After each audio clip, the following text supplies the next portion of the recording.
Salut à tous et à toutes, salam les haïs, salam la famille, j'espère que vous vous portez bien en ce jour ensoleillé, hamdollah, il fait beau, il fait chaud, qu'est-ce que tu veux de plus? J'ai eu du retard sur les reviews, tout simplement parce que j'avais des examens de santé, donc j'avais pas le time, pas la santé, je pouvais pas attaquer, donc j'ai eu un peu de retard, mais là j'arrive avec l'épisode 3 de Tokyo Ghoul Re, et vous le savez, pour ceux qui me suivent, ils savent, les vrais savent tout, ils savent que j'ai un peu du mal avec cette saison, que je kiffe, et qu'à la fois je suis un peu dans l'incompréhension, chaque épisode m'amène dans un sentiment étrange, un sentiment d'incompréhension, un sentiment de confusion. Je sais pas vraiment où on se trouve, je sais pas où on va.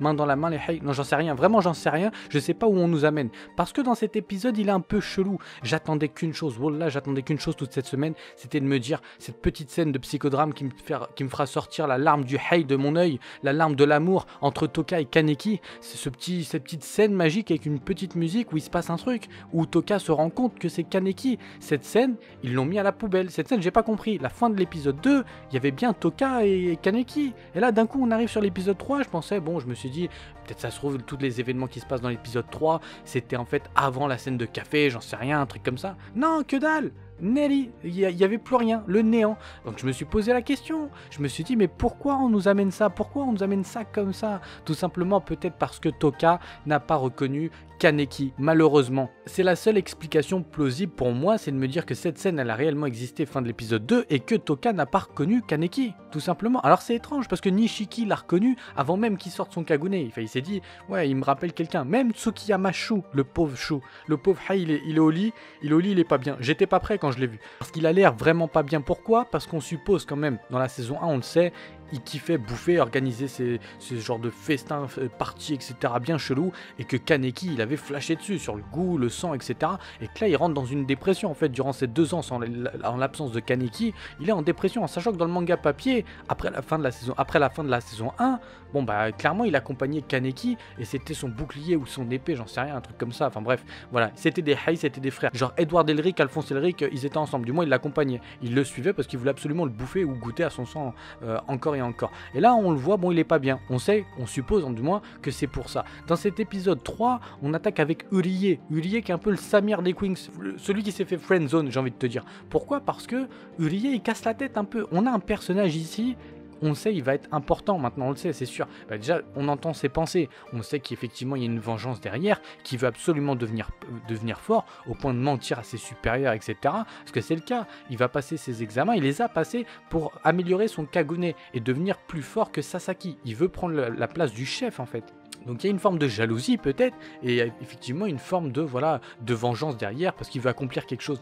Mais on le sait qu'il va clairement droit dans le mur. Alors on peut supposer que soit il gagne vraiment masse puissance, il devient maléfique, et là il va être un ennemi à abattre. Ou on peut supposer que 2, il gagne un peu de puissance, etc. Mais il va se faire défoncer la gueule, et c'est sauvé par Sasaki, etc. qui va comprendre entre guillemets qu'il y a un lien entre les deux, qu'effectivement il aurait pas dû agir comme ça, tout ça. Enfin voilà, vous avez vu des animes, je vous apprends rien, c'est généralement comme ça que ça se passe. Donc moi je pense plutôt qu'effectivement il va se passer un truc, genre il va gagner la puissance, mais c'est Sasaki qui va le ramener à la raison, et tous les deux vont parler du lien entre guillemets qu'ils ont entre eux, etc.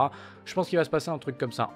Ensuite, on a le développement d'un nouveau personnage, Saiko, la petite Saiko, donc la petite, je vais pas te dire le licon, pas du tout, parce que c'est une petite grosse quand même, on va pas se mytho, mais c'est la petite Saiko-chan, il n'y a pas grand chose à dire, franchement, il n'y a pas grand chose. Cet épisode, il était chelou, parce que au final, ce qu'ils nous ont fait, c'est qu'ils nous ont amené des informations, masse info, coupées à droite, à gauche, on avait l'impression de se retrouver dans un épisode de Heroes, ou Lost, les disparus, parce que là, on suit plusieurs personnages, ou Game of Thrones, ce que tu veux, mais là, c'est pas possible, si tu veux, dans un anime, tu peux pas agir comme ça d'un coup. On peut pas, dans Tokyo Ghoul Re, avec ce qui s'est passé dans la saison 2, nous péter Tokyo Ghoul Re sans aucune explication, sans réellement comprendre que c'était 2 ans auparavant, qu'est-ce qui s'est passé. On a trop de questions, on est dans la confusion. En tout cas, moi, c'est le sentiment. Et là, ce mélange d'informations, de revoir des têtes et de commencer à tilter, de te dire, tiens, lui, c'est l'inspecteur chelou qui était dans la saison 1, ok, d'accord. Tiens, lui, c'est lui. Tiens, lui, c'est... C'est dur, c'est difficile pour vous dire. Quand j'étais... quand il y a eu la scène... dans le bar, quand j'étais... Mais qui se croit trop. Quand j'étais dans le bar, non, quand il y a eu la scène dans la boîte de nuit, il y avait les deux persos, la meuf et le mec reconnu directement Kaneki. Perso, j'ai aucune idée de qui c'est. J'avais une idée sur le moment, mais je me rappelle pas de c'est qui. Donc il faudra que je remate la saison 1 et la saison 2 pour me ressouvenir, me dire tiens, peut-être que eux, etc., ils sont apparus à ce moment-là. Parce que je sais qu'ils sont apparus quelque part, mais j'arrive pas à me souvenir où. Donc eux, on sait qu'ils sont chelous. Après, si tu veux, j'ai pas grand chose à dire dans l'épisode. Sinon, il faudrait que je te développe partie par partie. Tout ce qu'on sait, c'est que l'épisode 4, là, va y avoir du fight, va y avoir du lourd. Ça fait du bien. Mais encore une fois, je l'ai amer. J'ai le goût amer parce que dans l'épisode 4, qu'est-ce qui va se passer? On a le frère de Toka qui va probablement faire face à Kaneki. Il sera là, va y avoir un bon psychodrame. Il voulait absolument, il cherchait Kaneki. Pourquoi? J'en sais rien, peut-être pour le ramener parmi eux, voilà, parmi les, on va dire les méchants, entre guillemets. On ne sait pas pourquoi. Là, cet anime Tokyo Ghoul, il est vraiment étrange parce qu'on arrive à essayer de suivre deux parties, les CCG d'un côté, enfin l'équipe, l'organisation, avec les brigades, tout ça. Et d'un autre côté, on a les ghouls. Dans cette saison de Tokyo Ghoul Horror, on est centré sur les Queens, donc vraiment le côté policier, on va dire, brigadier, etc. C'est vachement difficile parce qu'on a très peu de liens avec les personnages puisqu'ils n'ont pas vraiment été développés. Même Mado qui avait été développé pourtant à la saison 1, je crois peut-être dans la saison 2, j'en sais rien, je me rappelle plus.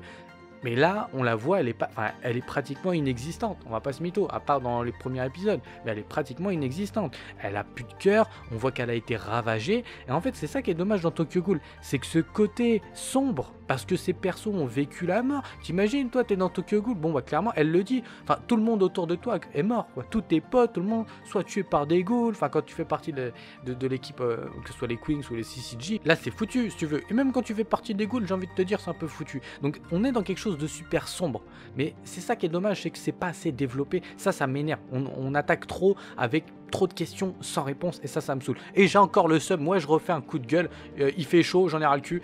Toka, elle est où? Putain, Toka Kaneki, bordel de merde, j'attendais qu'une chose, c'était cette scène là. C'est pas possible ça, c'est petite scène de romance les frères, petite scène de romance. En tout cas, globalement l'épisode, il était bien, y a rien à dire. Mais le fait de suivre un peu les Queens, j'ai envie de te dire que je suis moins attaché à eux et que je pense que c'est pour beaucoup pareil, hein. Pour moi, je trouve que j'ai du mal. J'arrive pas, en temps normal, si on avait commencé une saison 1 comme ça, et on serait reparti sur la découverte de Sasaki sans savoir que c'est Kaneki, etc. Ouais, là, peut-être que franchement, j'aurais eu une belle accroche envers Urie, etc. Les autres, Saiko, la petite. Mais là, franchement, j'en ai pas. Et même Toru, celui qui a le cache-œil, là, on sait que de toute façon, il va être l'ennemi de Torse, je crois. C'est le nom de la goule qu'on avait vu dans l'épisode 1. Donc, clairement, dans le prochain épisode, pour moi, c'est sûr, hein, c'est les deux. L'autre, Torse, il va absolument se faire Toru. On sait pas pourquoi, mais voilà, il y a clairement quelque chose qui se passe entre les deux. Donc, pour l'instant, vraiment très peu de choses à dire. Très peu de choses. J'ai hâte de voir comment ça va se passer au niveau du développement. Parce que pour moi, là, on a l'épisode 4.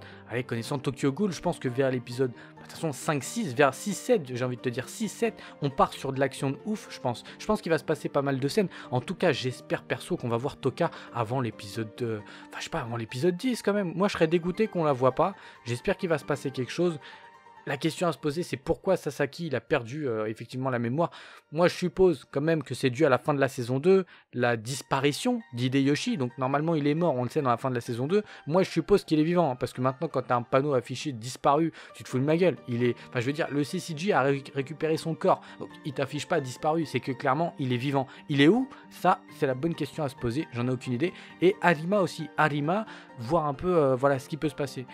Encore une fois, je reviens juste vite fait à la scène de la fin de la saison 2. Il y a aussi Renji, qu'on avait vu, le barman, qui était avec Toka. Pareil, lui aussi, tu vas me dire qu'il a pas reconnu Kaneki, quoi. Je veux dire, c'est pas possible. Il y a quelque chose, comme il y a quelque chose qui est louche. Donc, j'ai hâte de savoir la suite, les Hay. En tout cas, on se retrouve pour le prochain épisode, ça c'est sûr, l'épisode donc 4, la semaine prochaine. Je vous fais la review de Hero Academia, donc demain, normalement, il sort. Et je vous fais un petit anime à voir. Normalement, voilà, je vais essayer de trouver le time. Je vous fais un petit anime à voir pour demain, je pense aussi. Peut-être 2 vidéos dans la journée, ou sinon, ça sera pour dimanche. Voilà, je vais essayer de caler ça. Sur ce, les Hay, je vous dis, profitez bien de ce soleil. Profitez, on a plus le froid, on a du chaud. Donc, profitez cette chaleur un peu du bled.